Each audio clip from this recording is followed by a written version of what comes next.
One day, Donald and Douglas were working very hard on Sodor. They had a heavy load that they were pulling. At the docks, they had overshot where they were supposed to stop. So, they had to slowly back up to where they were supposed to stop to unload their cargo. Then, after that, they started arguing. "Stop being pushy, Dougie," said Donald. "You overshot the platform." "Oi, it's your fault," answered Douglas. "You're the one who pulled me, so it's your fault." The arguing kept continuing.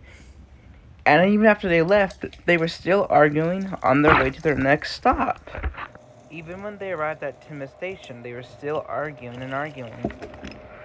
The arguing got so bad to a point when the station master stepped out and had to tell the engines to stop arguing, or they would call Topham Hatt. But the engines didn't stop arguing. The arguing got worse and louder. So the station master walked into Timmins Station and contacted Topham Hatt. A little while later, Topham Hatt arrived on Winston. "Donald and Douglas, I need you to stop your arguing right now," said Topham Hatt. But the engines wouldn't listen. They were still arguing and over-talking Sir Topham Hatt, so they couldn't hear him. "Donald and Douglas, that's it. Go to the sheds and think about what you've done. I want you guys in the sheds for the rest of the day. Do you understand me?" Donald and Douglas said, "Yes, sir."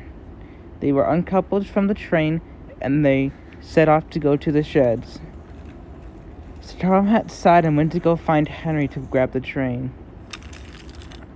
It wasn't long before Henry was coupled up and he set off. Meanwhile, Donald and Douglas had just arrived at the sheds. Douglas had just puffed in and the arguing started over. "You should have listened to me," said Donald. "No, it was your fault," said Douglas. It was morning time when the arguing finally stopped, and Donald had enough and he went to go to work. Donald arrived at Napa Station and picked up his and Douglas's train. The train was long and heavy. Meanwhile, at the docks, Salty and Donald ran into each other at the docks.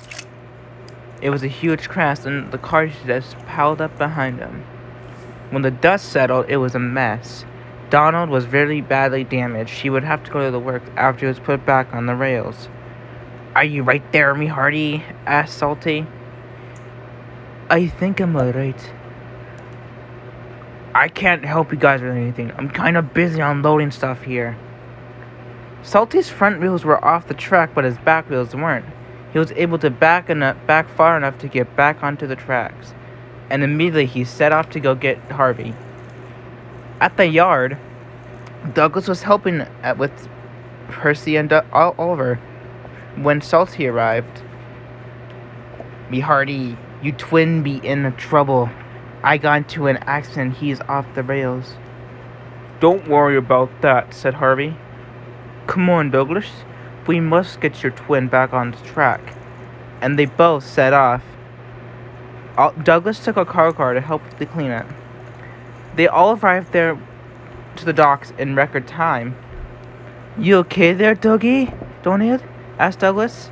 Salty took away the unhurt cars while Harvey put him back onto the track. "There you go, Donald. Now let's get you to the works." "I'm sorry, Dougie," said Donald. I shouldn't have gotten mad at you." I think we can both have to blame," said Douglas. "Maybe next time we can sort it out better. Now come on, we need to get you to the steamworks." Donald was coupled up to the car, and they both set off. Douglas was happy to take his twin. Now let's hope they stop this fight from happening ever again.